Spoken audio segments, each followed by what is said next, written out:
good morning, and welcome to your parenting Q&A with Yolanda Alvarez from Empowered Parenting. Absolutely love answering your questions, and I love giving you alternative solutions that you may have not thought about. So do jump on and share with me your questions as they come up. I will be answering them. And hi, Emily. Good to see you here, honey. And if you have questions that come up later, feel free to drop them in the box or take up my offer for a free one-on-one chat so we can answer what's coming up for you.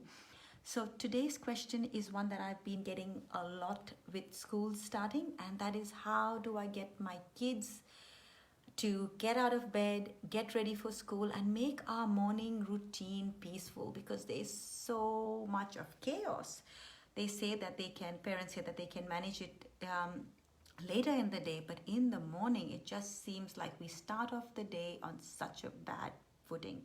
So here are some tips on how you can make your morning routine peaceful for yourself and peaceful for your kids. So remember, it does start with us. So unless we feel like we are winning, our kids don't feel like they are being heard to or validated. So important for parents to recognize that that empowered parenting is about win-win, because parenting, if how many parents out there feel like they are just doormats being used, being stepped over? So it's time to change all of that, and that's what empowered parenting is about. It's about creating that scenario of feeling like you are a winner and your child feels like they are a winner too. If we go into a business negotiation or we go into a job, wouldn't we want to feel like we are winning too, and the people that we are negotiating with feel like they are a winner too? And that's how we want to come away from any negotiation, any dealing.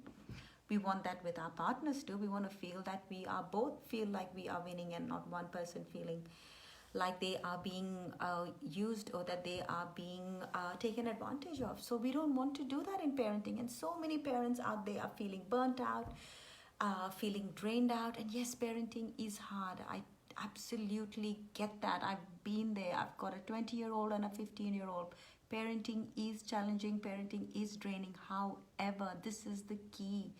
Once we come back to ourselves, once we put ourselves in our focus and address our needs, listen and have ourselves validated, that's when we come on board with serving the others around us too. If we are giving and giving from an empty cup, the people around us feel that our kids are energy, our kids are emotion, more than they listen to us energetically and emotionally more than they listen to the words we are saying. And we can transfer so much of guilt energy to them when we feel we are forced to do things beyond our capabilities. So being mindful that really to give the best to our kids and our family, the important thing is to be mindful about ourselves.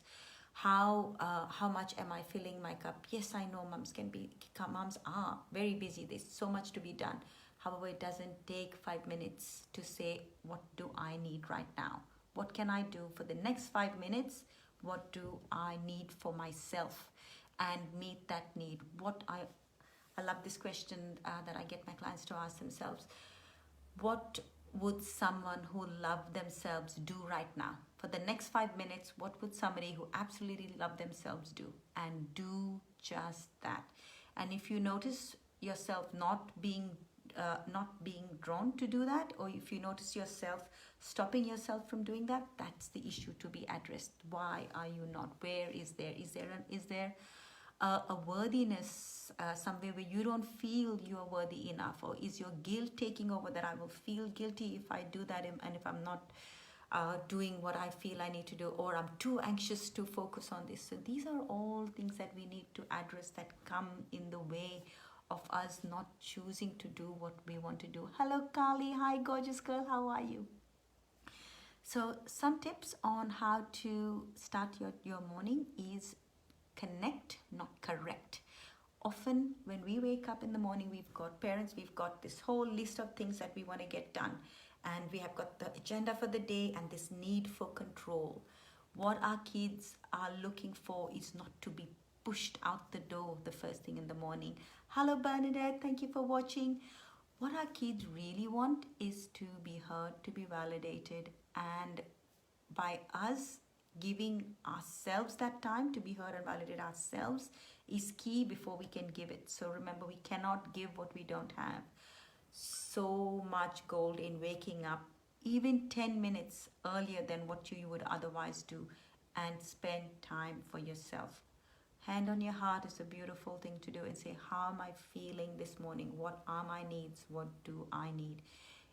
Even though it's just you asking yourself, just having parts of us ask parts of us, what do I need, can take you so much more ahead in filling up your own cup. Yes, you would love other people around you to say, hey, what do you need? Put that arm around you. But you know what? We can't accept it until we do it for ourselves. So do that for yourself. Spend those few moments for yourself to connect. The next thing is, when you know that your child's going to react by, or you know that if you're allowing them 5 minutes more to sleep, and that means that they need to rush out that much more, I would say get them to wake up, or start the waking up ritual 5 minutes before. Spend that time, cuddle with them in bed, play with their hair, give them a tummy rub. Allow time for connection before all the list of things that need to be done. The other thing is, what can we do the night before to make the morning routine peaceful? Your kids might say that, yes mom, I've got everything ready, my shoes are ready, my bag's ready. Make sure you see it. Otherwise, in the morning, they will be rushing and say, oh, I thought it was in my room, it's not there anymore. So make sure you've identified that all of the moving parts for the morning are available and that you can see them there. So connection is really important, guys. Make sure that you are allowing for time to connect with your child. More importantly, allowing time to connect with yourself. It allows for a good start of the day. Make sure that the moving parts for your morning are checked. You've seen them, they're all there, everything's ready to go, and there's no last minute surprises. The other thing to support your morning is, if you've got older kids that don't require to be woken up, when they come downstairs for breakfast or to pack their lunches, what are you saying to them first up is so important.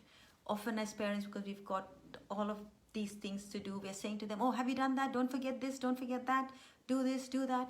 Instead, give them a hug, few moments, look into their eyes and say, how was your day? I'm sorry, how was your night?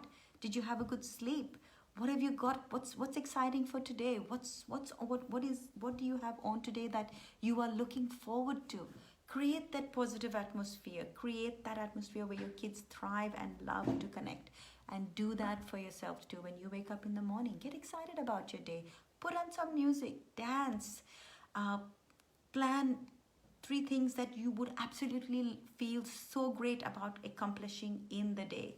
So those are my tips, guys, for you. Let me know how you go. Connection, not correction. Connect with yourself before you connect with your kids, because your kids want to come and meet that whole parent who is feeling joyful and happy within themselves. Yes, we all have so much stuff going on, but how we write about them, our attitude to life and to challenges is what is so crucial. So with that, guys, pop in your question. If you've got a question for me, pop it in. I will cover it in my next Q&A. If you would love to jump on a chat and chat one-on-one with me, I would love to do that. I'm offering 3 free chats this morning, so click on the link and book in your free chat. I look forward to connecting with you. I look forward to supporting you. I hope you are finding our Empowered Parents group helpful to you. If you've got suggestions for us on topics that you would like me to cover, on things you would like me to do, let me know. I've got my half-day workshop coming up next week on Wednesday. It's our parenting workshop. It's my most popular workshop where we teach parents on how to raise emotionally resilient kids by being emotionally resilient themselves. It's happening on Monday, on the 10th of February at 10:30 a.m. We cover so many points and so many tools on what emotional resilience is, how you can be that emotional resilient parent, what it takes for you to be that emotional resilient parent. The link is in the comment box just now put there. Thank you, Kate, for doing that. And we are looking at models, TAR models that allow us to think, to allow us to catch those thoughts before our emotions rise up, and how connecting with our child emotionally is teaching them tools on how to manage and control their emotional being and emotional life, because we are emotional beings before human beings. And if we want to get control of us and a control of our lives and greater control, which we all are seeking, it starts with having better control and managing our emotions in the best possible way. And with that, I will love and leave you. See you soon. Bye.